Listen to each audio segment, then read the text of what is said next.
ನಮ್ಮ ಮನಸ್ಸಿನನ್ನು ಎಂಟ್ರಿ ಆಗಲಿಕ್ಕೆ ಸ್ಟಾರ್ಟ್ ಆಗ್ತದೆ. ಮನಸ್ಸಿನ ಮೂಲಕ ಪ್ರಪಂಚವನ್ನು ಅನುಭವಿಸ್ತದೆ. ಈ ಮನಸ್ಸಲ್ಲಿ ನಾವು ಆಲ್ರೆಡಿ ಇಟ್ಟ ಏನೆಲ್ಲ ಅನುಭವಗಳಿವೆ, ಏನೆಲ್ಲ ಚಿತ್ರಗಳಿವೆ, ಅದನ್ನು ಅದು ನೋಡ್ತಾ ಹೋಗ್ತದೆ. ಅದೇ ಕನಸು. ನಾವು ಹೊರ ಜಗತ್ತಿನಲ್ಲಿ ಎಷ್ಟು ಸೊಫೆಸ್ಟಿಕೇಟೆಡ್ ಥರ ಆ್ಯಕ್ಟಿಂಗ್ ಮಾಡ್ಬೋದು, ತುಂಬ ಸಂಭಾವಿತರ ಥರ, ತುಂಬ ಒಳ್ಳೆಯವರ ಥರ ಆ್ಯಕ್ಟಿಂಗ್ ಮಾಡ್ಬೋದು. ಬಟ್ ನಮ್ಮ ಸಬ್ಕಾನ್ಷಿಯಸ್ ಮೈಂಡಲ್ಲಿ ಉಂಟಲ್ಲ, ಅದಕ್ಕೆ ಸತ್ಯ ಸುಳ್ಳು ಏನು ಗೊತ್ತಿಲ್ಲ.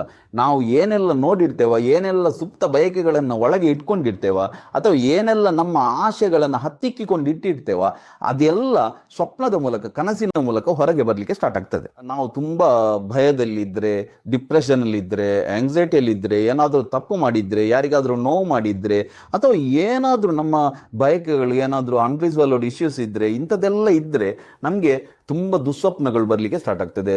ಯಾರಾದರೂ ಓಡಿಸುವುದು, ಚೂರಿ ಹಾಕುವುದು, ನಾವು ಬತ್ತಲೆ ನಡೆದಾಗೆ ಆಗುವುದು, ಎಲ್ಲರೂ ನಮ್ಮನ್ನು ನೋಡಿ ನಗುವುದು, ಮತ್ತು ನಾವು ಗಾಡಿಯನ್ನು ಬಸ್ಸನ್ನು ಹತ್ತಲಿಕ್ಕೆ ಓಡ್ತೇವೆ, ಬಸ್ ಸಿಗೋದಿಲ್ಲ.